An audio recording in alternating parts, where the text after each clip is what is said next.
안녕하세요. 저는 50대 중반의 여성이에요. 사연을 듣고 있노라면 그분들 이야기가 제 이야기처럼 집중하게 되고 그러면서 울었다 웃었다 하네요.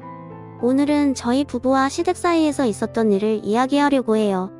저는 평범한 중산층 가정에서 자랐어요. 부모님은 제가 원하는 건 잘 들어주시고 두 분이 하실 수 있는 손에서 다 해주셨어요. 하지만 한 가지는 꼭 짚고 넘어가셨어요. 혜정아, 엄마 아빠는 우리 혜정이 많이 사랑하니까 원하는 건 다 해주고 싶어.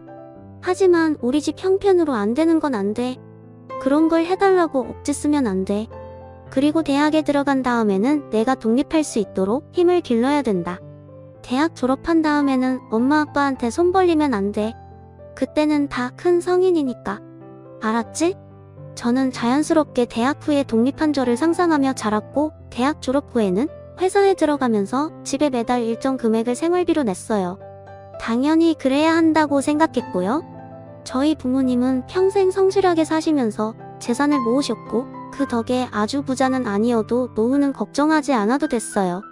평범해 보이지만 남에게 나쁜 짓 안 하고 정직하게 돈을 벌어서 모으신 부모님을 존경했죠?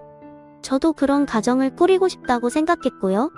처음 회사에 들어갔을 때 사귀게 된 남자와 그런 삶을 살 수 있으리라 막연히 꿈을 꿨어요. 하지만 그 사람은 저희 집이 너무 평범하다고 자기 부모님이 싫다고 했다며 일방적으로 헤어지자고 하더군요. 그것도 전화로요?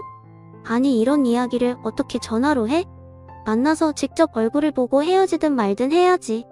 어차피 헤어진다는 말 할 건데 만나면 뭐해? 괜히 시간 버리고 착각만 쓰지. 엄마도 이렇게 하랬어.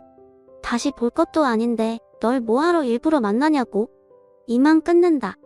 이게 2년간 사귀던 남자와의 마지막이었죠. 정말 열받고 어이없었어요. 생각해보면 그 남자는 매사에 엄마가 이렇게 하랬다. 엄마가 빨리 들어오랬다. 엄마가 사지 말라고 했다. 엄마를 입에 달고 살았어요. 그래, 초딩도 아닌데 엄마 하는 놈하고 살아서 뭐 할 거냐고. 분명히 결혼하고 밥그릇 개수까지 엄마가 시키는 대로 샀을 거야. 잘 헤어진 거야. 저는 그렇게 스스로를 위로하며 쓰리 마음을 달랬어요. 하지만 그 후로 좀처럼 남자를 사귈 수가 없었어요. 어째 이놈도 저놈도 다 마마보이처럼 보였고, 자기가 버젓이 돈을 버는데도 부모님한테 돈을 더 타다가 차를 사거나 명품 옷을 사는 남자들도 있었거든요. 그런 사람을 보면 어쩐지 한심하게 느껴졌어요. 전 남자친구 일이 있어서 그런지 더 싫어하게 됐고요. 그러다가 30대 초반의 회사 동료 소개로 남편을 만나게 됐어요. 저보다 2살 많은 남편은 한심한 남자 부류가 아니었어요. 첫 만남부터 어쩐지 진중한 태도가 뭔가 있는 척하고 까불거리며 거들먹대는 남자들과는 달랐어요. 저는 남편에게 호기심이 생겨서 먼저 다음에 또 만나자고 했고, 그렇게 몇 번 더 만나보다가 사귀는 사이가 됐어요. 남편은 확실히 또래와는 다른 사람이었어요. 매사에 신중했고 남의 시간도 귀한 걸 알았고 돈을 아낄 줄도 알았어요. 한 번은 제가 통장 정리를 하다가 한숨을 쉰 적이 있었어요. 아, 진짜 맨날 아껴 쓴다고 하는데도 어디로 돈이 새는지 정말 모르겠네. 왜 이것밖에 안 남지? 정기적으로 나가는 게 뭔지 그것보다 정리해. 생활비 통장하고 적금 통장 말고도 용돈 통장도 따로 만들어두면 내가 언제 돈을 많이 뺏었는지 알기 편해. 듣고 보니 그러네. 내가 월급에서 생활비만 부모님한테 드리면 다 끝난 줄 알았는데 그게 아니었어. 내가 쓰는 돈은 별로 신경을 안 썼구나. 그렇게 저는 제 돈 관리에 문제가 있다는 걸 알게 됐고, 그 일로 남편에 대한 믿음이 더 커졌어요. 이 사람하고는 결혼해도 괜찮겠다는 마음이 들었죠. 자기가 버는 것보다 더 많이 쓰면서도 명품만 찾는 남자들도 많은데 남편은 꼭 부모님을 보는 것처럼 성실하고 바른 사람이었거든요. 그래서 저는 그 다음에 만날 때 제가 반지를 준비해서 프로포즈를 했어요. 박윤식 씨, 저하고 결혼해요. 내가 나랑 살기로 한 거 후회 안 하게 해줄게. 아니, 그런 걸 먼저 해버리면 어떡해. 난 언제 프로포즈를 해야 할지 타이밍만 보고 있었는데 이렇게 훅 들어오는 게 어딨어? 그래서 안 할 거야? 그럴 리가 있어. 나처럼 재미없는 사람 좋다고 받아주는 여자를 내가 또 어디서 만난다고. 그건 다른 여자들이 남자 보는 눈이 없어서 그래. 윤식 씨 충분히 재밌고 좋은 사람이야. 그렇게 결혼을 결정한 저는 남편의 집안이 경제적으로 어떤지 아무것도 몰랐어요. 오로지 남편이라는 사람 하나만 보고 결심한 거니까요. 언뜻 남편이 막내이고 위로 형하고 누나가 있다는 말만 들었어요. 또 아버지가 좀 엄한 편이라는 게 제가 아는 전부였어요. 그러다 양가에 저희가 결혼한다는 소식을 알리고 결혼 준비를 시작하면서 처음 시댁에 인사를 가게 됐죠. 당시에는 드문 경비원이 딸리고 정원이 넓은 고급 빌라였어요. 겉에서 척 봐도 꽤나 의리의리해서 속으로 놀랐던 기억이 있네요. 남편은 한 번도 자기 집이 크다, 잘 산다 그런 말을 한 적이 없었거든요. 시부모님은 첫인상이 조용하고 인자했지만 어딘가 쉽게 범접할 수 없는 느낌을 갖고 있었어요. 그날 식사를 마치고 시어머니가 내주시는 과일을 제가 받아서 시아버지 앞에 놓아드리는데 시아버지가 이렇게 말씀하셨어요. 너희 신혼집은 어떻게 할 생각이냐? 그건 제가 알아보고 있어야, 아버지. 알지? 나는 네 형하고 누나 결혼할 때도 집 사는데 한 푼도 안 보태줬다. 그래서 곧 들어올 새 애기도 알아두라는 뜻에서 말하는 거야. 신혼집은 니들 능력되는 선에서 알아서 하는 거다. 내 말 알겠지? 물론이죠, 아버님. 저희 둘 다 성인이잖아요. 저희가 살 집인데 당연히 저희가 감당할 수 있는 선에서 해야죠. 저희 둘만의 힘으로요. 어떻게 되든 윤식 씨하고 잘해볼게요. 저의 말에 시부모님은 의외라는 듯 눈이 휘둥그레지더니 이내 저를 보며 미소를 지었어요. 네 말이 맞다.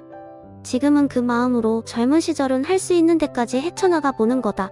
라며 시아버지는 웃으며 저를 바라보셨어요. 애초에 저는 부모님께 손 벌리면서 무리하게 혼수를 할 생각도 없었기 때문에 당연하다고 생각했는데 시부모님이 그런 저를 좋게 보시는 것 같아서 저도 기분이 좋더라고요.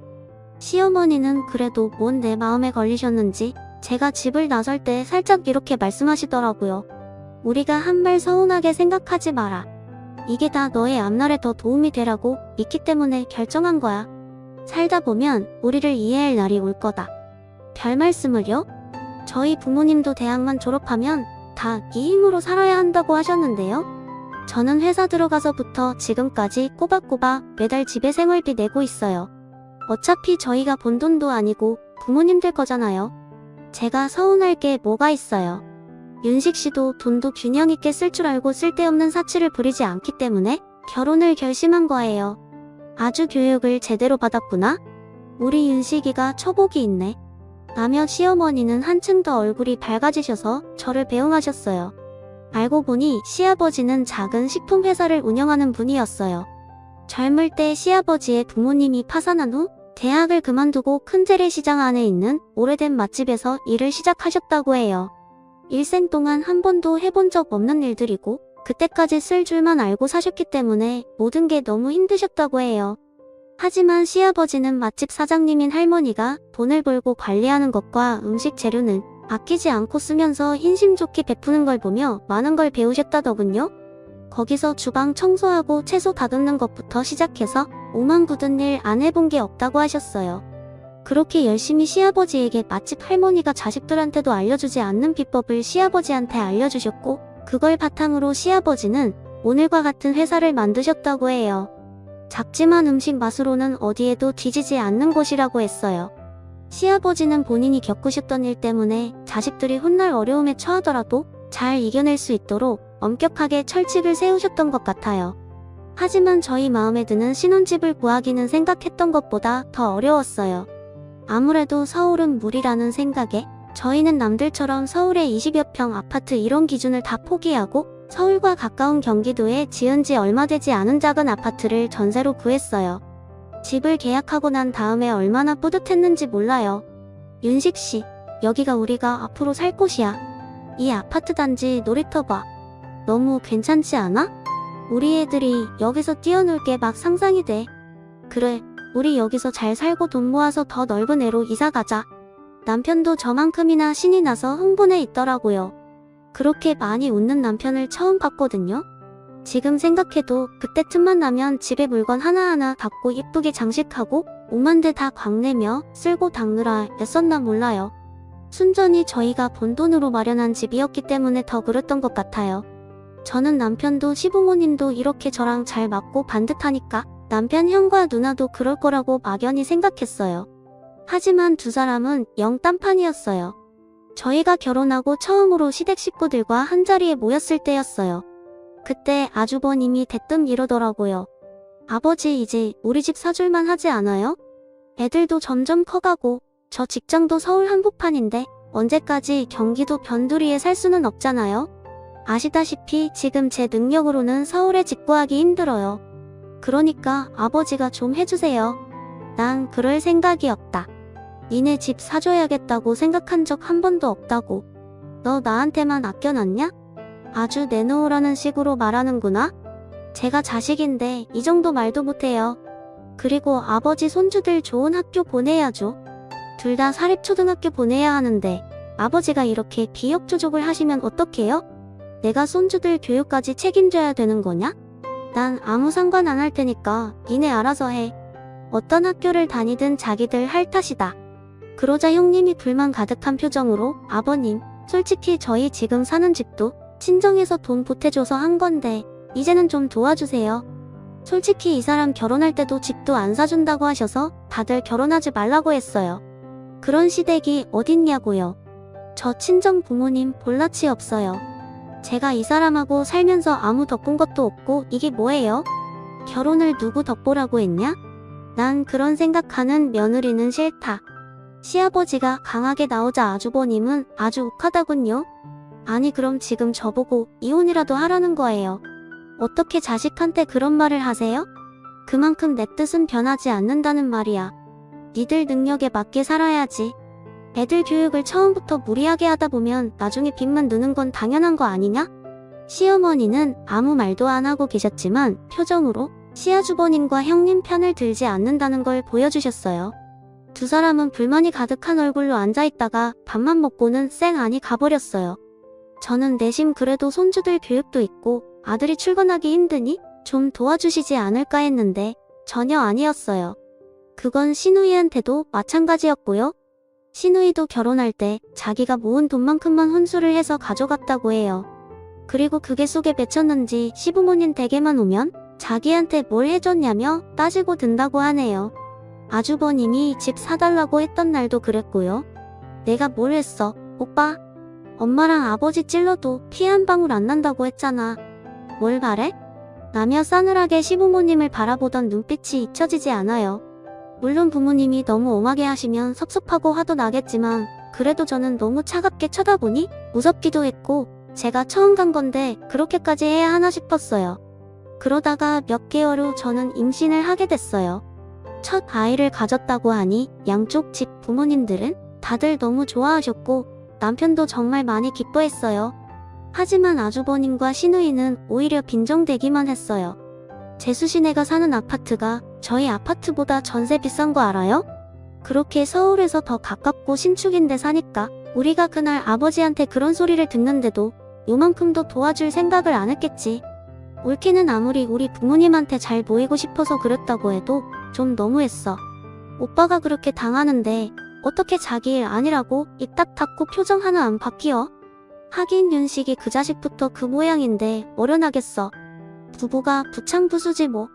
그렇게 임신 축하한다는 말 대신 원망만 들었죠. 하지만 저는 그 일을 남편에게도 말하지 않았어요. 괜히 형제간에 분란만 만들 것 같았거든요.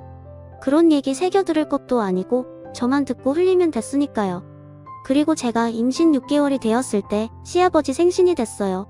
시어머니는 괜히 밖에서 비싼 거 먹고 돈 쓸 거 없이 집에서 도우미 아주머니하고 음식을 다 하신다며 그날 음식 다 하고 집으로 오라고 하셨어요. 아무리 그래도 결혼하고 첫 시아버지 생신인데 며느리가 어떻게 아무것도 안 하고 있겠어요. 저는 준비했던 선물하고 이것저것 장을 봐서 일찌감치 시댁에 갔어요.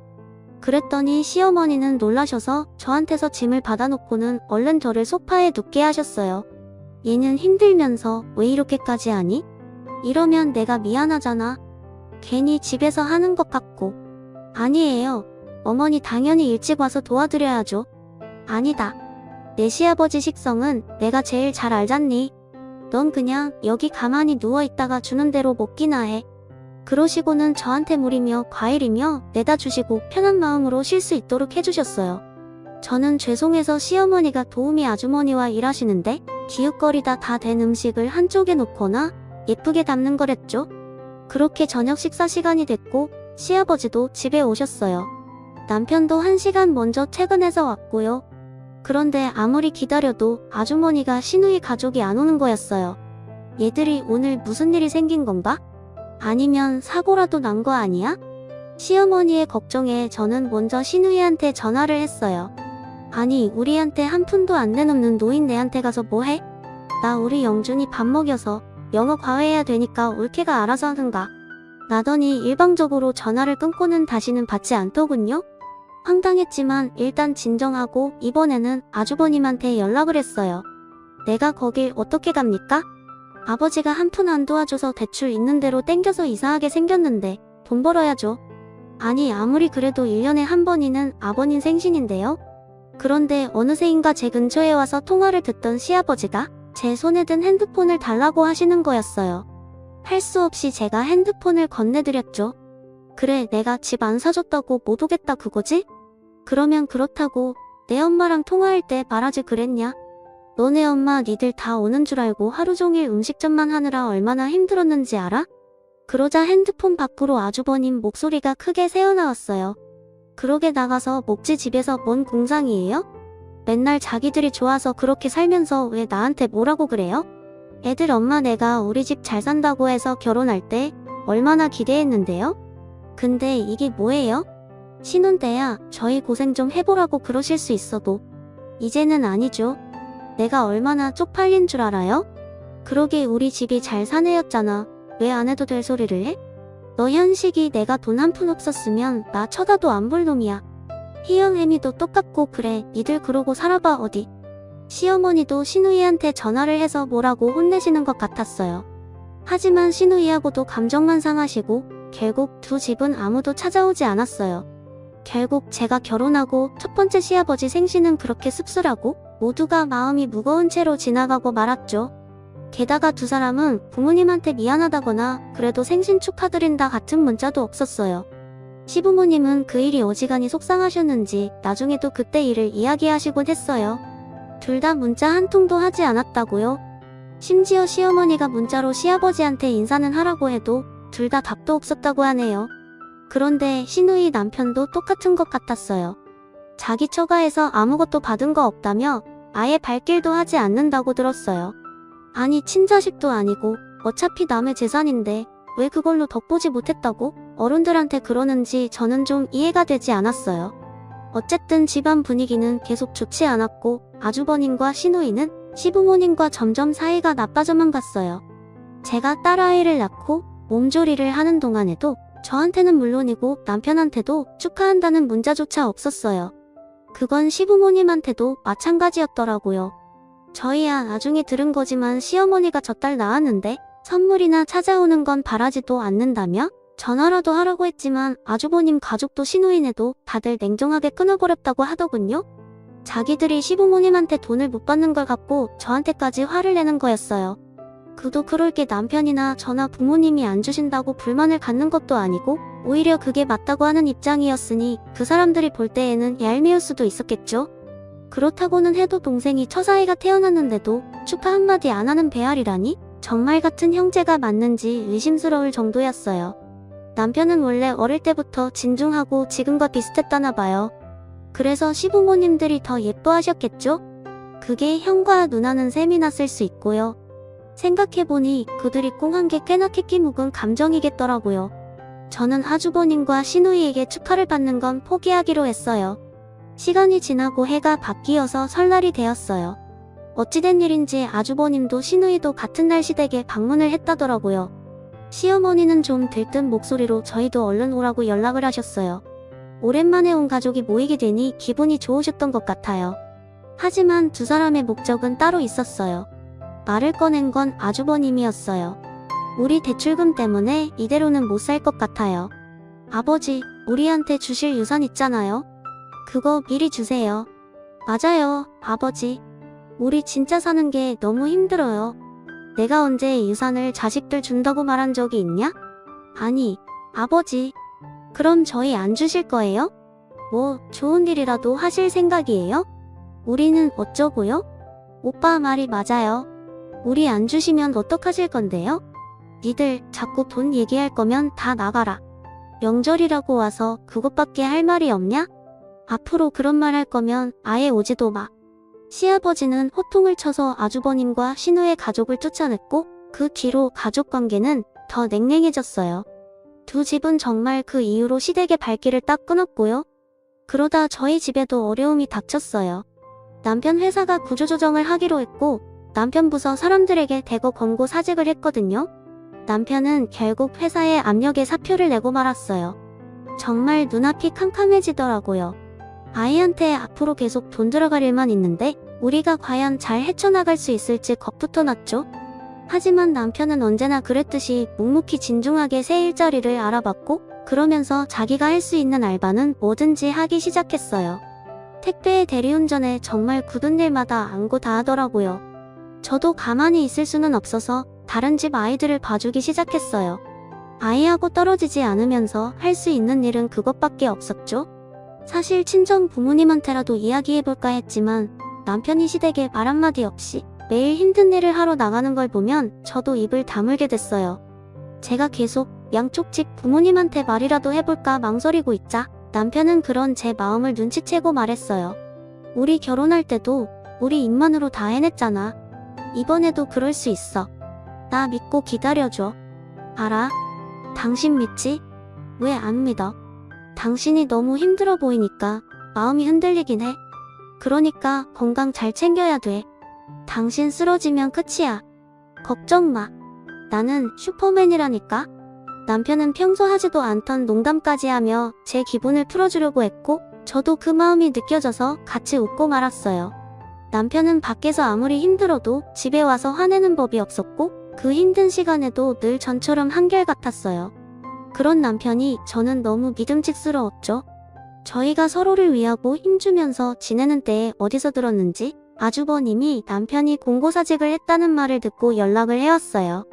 그런데 어떤 위로도 없이 빈정거리는 말뿐이었어요. 윤식이 너 아버지 흉내내고 고든 척 하더니 회사 쫄딱 망해서 쫓겨났다며? 너 그런 힘든 일을 해도 아버지 안 도와주시지? 그러게 왜 우리 편 안 들고 고고한 척해서 그런 꼴을 당하냐? 정신 차려, 임마. 할 말 다 했으면 끊어. 난 형한테 할 말 없어. 라며 남편은 아예 상대도 하지 않고 전화를 끊어버렸어요. 신이는 예전이나 다름없이 전화 한 통 없었고요. 그러던 어느 날 제 몸에 이상이 느껴졌어요. 자꾸 피곤하고 목 임파선 부위가 붓는 것 같고 그렇더라고요. 밖에서 힘들게 고생하는 남편 걱정할까봐 몰래 혼자 병원에 갔죠. 그랬더니 의사는 너무 뜻밖의 말을 하더라고요. 갑상선 종양이 있는데 선종일 가능성이 커요. 그래도 수술을 해서 조직 검사를 해보는 게 가장 좋습니다. 가능하면 빨리 수술 날짜 잡으시죠. 엎치네 덮친다고 왜 이럴 때 몸에 이상이 생긴 건지 그것도 왜 종양이 있는 건지 저는 괜히 모든 게 다 원망스럽더라고요. 혼자 감당하기에는 너무나 큰 문제였고 누구한테라도 위로를 받고 싶었어요. 그래서 결국 남편한테 털어놓고 말았죠. 너무 미안해. 내가 일만 하다 보니까 당신 아픈 것도 모르고 내가 회사만 안 잘렸어도 당신이 스트레스 안 받고 아프지도 않았을 텐데 정말 미안해. 아니야. 그런다고 다 아픈가? 아니잖아. 내가 당신 보고는 건강하라고 해놓고 내 건강은 못 챙겼어. 당신이 혼자서 처자식 먹여 살리겠다고 얼마나 노력하는지 다 알아. 나 진짜 괜찮아.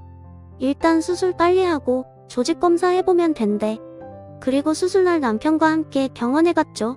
아이는 잠깐 친정엄마한테 와달라고 해서 봐주기로 하셨고요. 그렇게 떨렸는데도 남편이 옆에 있으니까 마음이 편해지더라고요. 시부모님들도 굉장히 걱정해주셨고 수술 받고 하루 입원했는데도 두 분이 다 오셔서 위로해주셨어요. 저는 수술 경과는 아주 좋았고 조직 검사 결과를 보기 위해 한 달 뒤에 병원에 다시 오라는 말을 들었어요. 그 무렵 시댁에서 증조부님 제사가 있었어요. 아무리 서로 안 보고 사는 아주버님과 시누이지만 전에는 제삿날에는 왔기에 이번에도 그럴 거라고 생각했어요. 시어머니는 제가 아예 부엌 근처에 얼씬도 못하게 하시고 도우미 아주머니와 둘이서 그 많은 음식을 다 하셨어요. 그런데 제사 시간이 가까이 다가오는데 아무도 오지 않더라고요. 저는 결국 전화도 잘하지 않던 형님한테 연락을 했어요. 그런데 제 전화를 받자마자 끊더니 그 다음부터는 핸드폰이 꺼져 있다는 말만 나오는 거였어요. 저는 어쩔 수 없이 아주버님한테 연락을 했어요. 아주버님은 한참이나 신호가 간 다음에야 전화를 받더니 대뜸 이러다군요. 재수씨 전화를 안 받으면 안 오나보다 해야지 왜 이렇게 눈치도 없어요. 아주버님, 오늘 증조부님 제사인데 혹시 잊으셨어요? 저 회사에서 일하는 사람이에요. 현식이처럼 잘려서 막노동이나 하는 한가한 사람 아니라고요. 우리 집사람도 애들 보랴 문화활동하랴 바쁘다고요. 재수씨는 어디 나가지도 않잖아요. 그냥 재수씨가 옆에서 엄마 도와주세요. 듣자 하니 뭐 어디 아프다고 짜라던 놀이방도 내팽겨쳤다면서요. 아니 안 오시면 안 오신다고 하면 되지 왜 제가 아픈 것까지 걸고 넘어지세요. 아프긴 뭐 아파요. 선종이라며요. 우리도 다 들었어요. 뭐 요즘 좀 어렵죠. 그런데 수술까지 했으니 돈이 엄청 쪼들리시겠네. 우리도 많이는 못 보내고 한 3만원 보낼 테니까 윤식이랑 둘이서 알아서 부모님이랑 제사 지내요. 아니 아주버님 그걸 지금 말이라고 하세요? 누가 3만원 받자고 와서 제사를 드립니까? 너무 화가 나서 저도 모르게 소리를 버럭 질렀어요. 아픈 데다가 약 때문에 호르몬 문제도 있어 예민해진 상태라 평소에는 잘 넘어가던 일도 화를 내게 됐거든요. 그 말에 시부모님은 저한테 고개를 돌리셨고 대충 상황을 눈치채신 시아버지는 전화를 그냥 끊으라고 하셨어요. 시어머니는 고개를 절레절레 흔들며 부엌으로 도로 들어가셨고요. 저는 얼른 부엌에 따라 들어갔죠. 미안하다. 우리가 턱이 없어서 너희한테까지 이런 불편을 끼치는구나? 그런 게 어딨어요, 어머니? 저 괜찮아요. 그리고 많이 아픈 것도 아니니까 이 정도는 할 수 있어요. 시아버지는 그 이후 계속 아무 말씀이 없으셨어요. 저희는 가라앉은 분위기 속에서 제사를 지냈고 조용히 밥을 먹은 후 남편과 제가 뒷정리를 했어요. 시누이는 그때까지 전화도 안 받고 연락도 없었고요. 저희가 정리를 다 마치고 집에 가려는데 시아버지가 스피커폰으로 시누이한테 전화를 하더군요. 밤 12시가 넘어 전화를 하니 그제야 시누이는 전화를 받았어요. 아 진짜 왜 다 잘 시간에 전화를 해요? 너 2번 다시 내 앞에 나타나지 마. 내가 당장 죽어도 장례식장에도 오지 마. 나 회사 망해서 내 앞에 남은 거 하나 없으니까 절대 발걸음하지 마. 이 나쁜 놈들. 시아버지는 울분에 차서 마지막 말씀을 하시고는 전화를 끊으셨어요. 듣자 하니 시누이는 대학 때 미대를 다녀서 돈을 엄청 많이 썼다고 해요. 시부모님은 대학원까지 자식들이 부족함 없이 다니도록 용돈부터 모든 걸 다 챙겨주셨다는 거예요. 저는 시아버지가 대학 때부터 아예 돈을 안 주신 줄 알았는데 그것도 아니더라고요. 시누이는 원래 끈기가 없어서 이거 한다고 했다가 금방 다른 거 하고 또 관심이 시들면 다른 걸로 옮겨갔대요. 그 모든 걸 묵묵히 다 뒷받침해 주신 게 시부모님들이고요. 시누이는 안 해본 클래식 악기가 없고 심지어 모형까지 배웠다고 해요. 그런데도 결혼하고 애까지 낳아서 돈 안 준다고 저렇게 막 나가니 시부모님들도 얼마나 옥정에 무너지실지 정말 상상도 안 됐어요. 그리고 며칠 후에 시아버지께서 갑자기 저희 집에 오셨어요. 시아버지는 딸 아이를 꼭 품에 안으시고는 말씀하셨어요. 내가 고생이 많다. 막내인데도 큰아이 목숨 내가 하니 얼마나 힘드냐? 그래도 너랑 윤식이가 있어서 위로를 받는다. 저 하나도 안 힘들어요.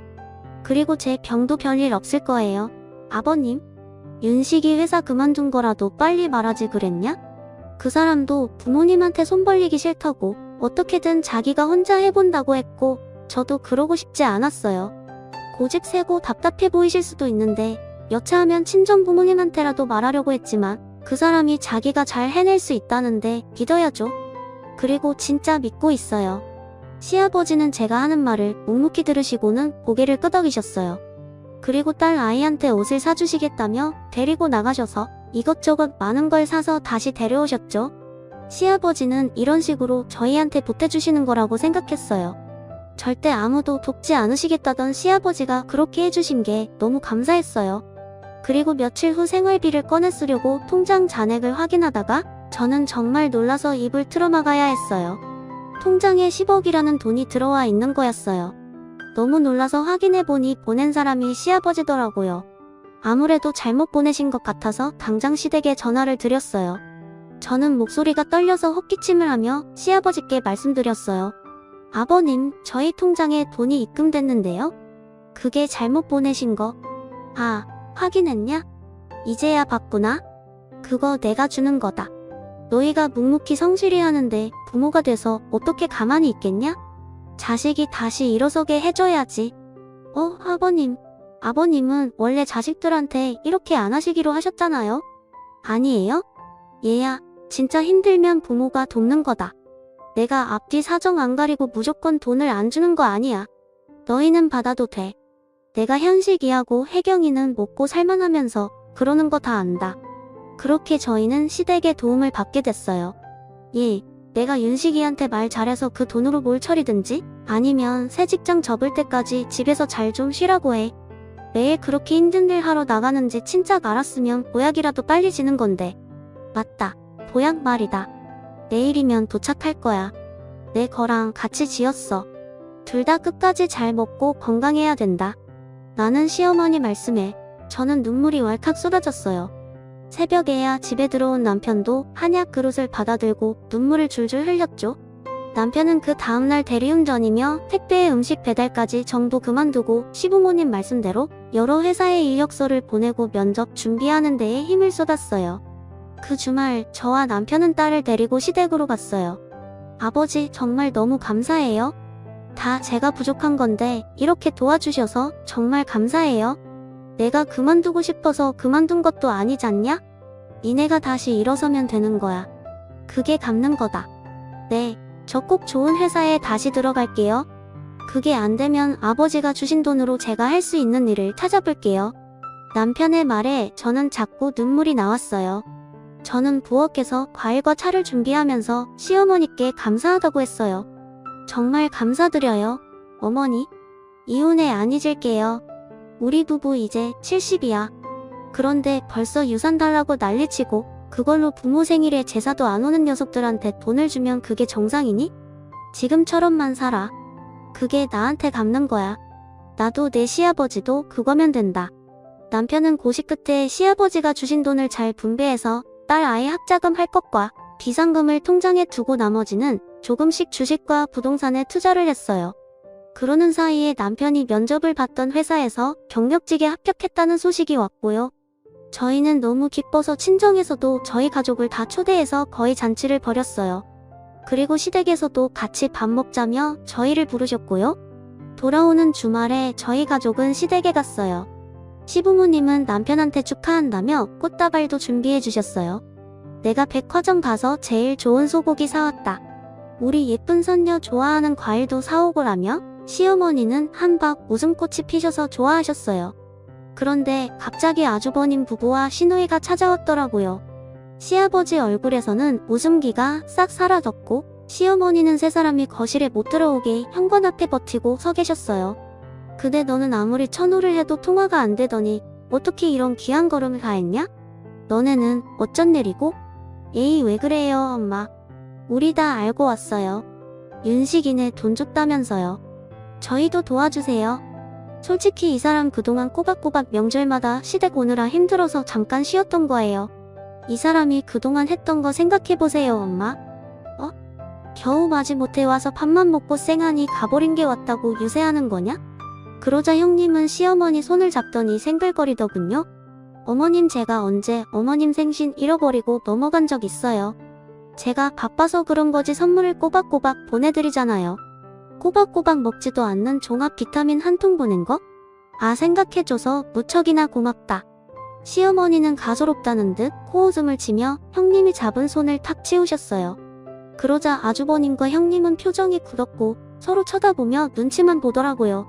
시누이는 안 되겠는지 시어머니 어깨 너머로 거실을 들여다보며 애교 섞인 목소리로 말했어요.